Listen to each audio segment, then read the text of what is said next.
안녕하세요. 마인드 치과입니다. 오늘은 이제 환자분들이 저희 치과에 왔을 때 저희들한테 하는 질문 중에서 몇 가지를 추려서 한번 얘기해보는 시간을 가지려고 해요. 오늘 얘기 나눠볼 주제가 뭐죠? 이런 치아 꼭 치료해야 되나? 라는 주제로 저희가 좀 얘기를 해볼 건데요. 충치치료, 신경치료, 사랑니 발치까지 한번 좀 얘기를 해볼게요.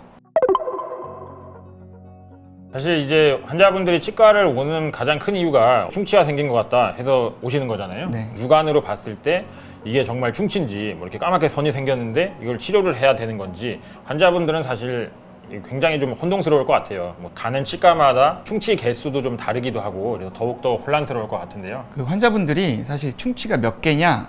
라고 이제 좀 정확한 대답을 듣고 싶어 하시기 때문에 더 그런 것 같아요. 충치가 몇 개인지는 말씀드릴 수는 있지만 치료해야 되는 충치가 몇 개인다, 좀 지켜봐도 되는 충치가 몇 개다, 이렇게 좀 나눠서 말씀드릴 수는 있는데 충치가 몇 개냐? 라고 좀 이렇게 물어보신다면 병원마다 다르게 대답할 수는 있는 거죠. 충치의 색깔이 보통 다 검었다고 생각하지만 실제로 그렇지 않잖아요. 그렇죠.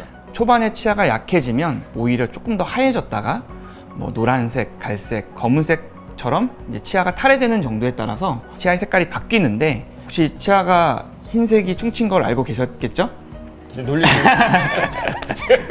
성인들 같은 경우는 이제 하얀색이 충치인 걸 모르시는 분들도 많잖아요. 다만 흰 색깔 충치를 우리가 치료하라고 권해드리진 않잖아요.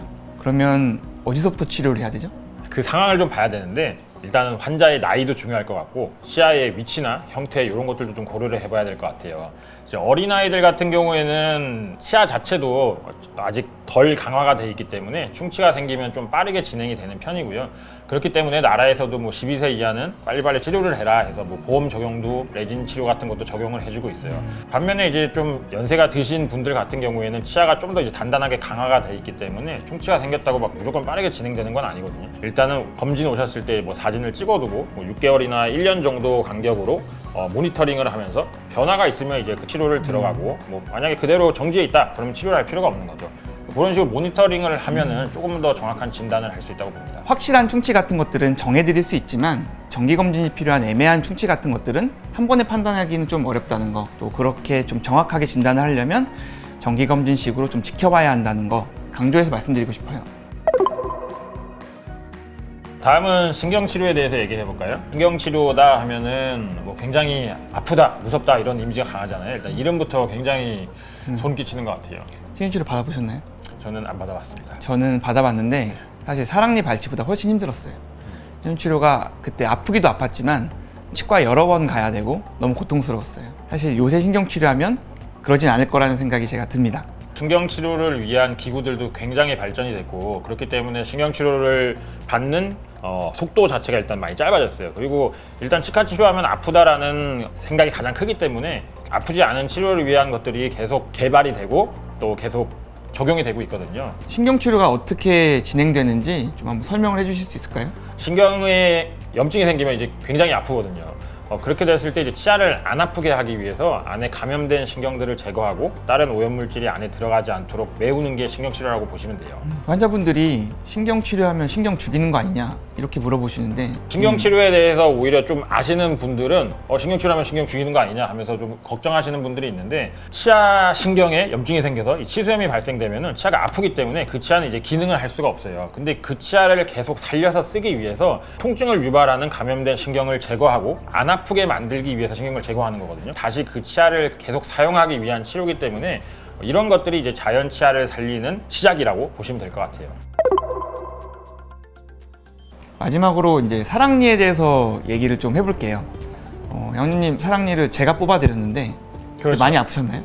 뭐 아프지 않았습니다. 네, 사랑니 꼭 뽑아야 되는지 이제 환자분께서 많이 질문들을 하세요. 뭐 의사마다 의견이 다를 수도 있지만 어떻게 생각하세요? 사랑니가 이제 뭐 똑바로 났다, 그리고 이제 관리하기도 수월하다 싶으시면은 꼭 뽑아야 되는 건 아니에요. 일반적으로 사랑니는 원래 없어도 되는 치아가 비집고 나는 치아기 때문에 공간도 부족하고 누워서 나는 경우도 많고, 그러다 보니까 음식물도 끼고 그러면은 충치도 유발할 수 있고, 또 음식물이 끼니까 부어서 통증도 유발할 수 있고, 이렇기 때문에 뭐 일반적으로는 제거를 해야 된다 이렇게 생각하시는 게 좋을 것 같아요. 요새 점점점 얼굴들이 작아지잖아요.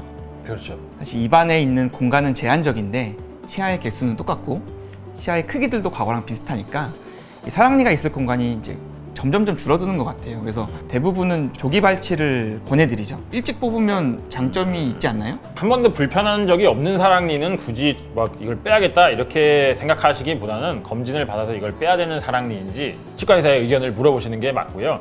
무조건 뽑는다기보다 이제 뭐 여기가 한번 통증이 생겼었다, 컨디션이 안 좋으니까 붓더라, 뭐 이런 적이 있다고 하면은 그런 거는 이제 발치 계획을 미리 세우시는 게 좋아요. 저희도 이제 야간이나 주말 이럴 때는 응급 환자분들이 많이 오시는데 사랑니 때문에 갑자기 부어서 오시거든요. 근데 그 안에 염증이 많이 퍼져 있고 하면 마취가 잘 안 되기 때문에 미리미리 발치 계획을 세우는 것도 사랑니를 안 아프게 뽑을 수 있는 방법이라고 보시면 될 것 같아요. 사랑니라는 게 사실 치과에서는 수술이라고 부르잖아요.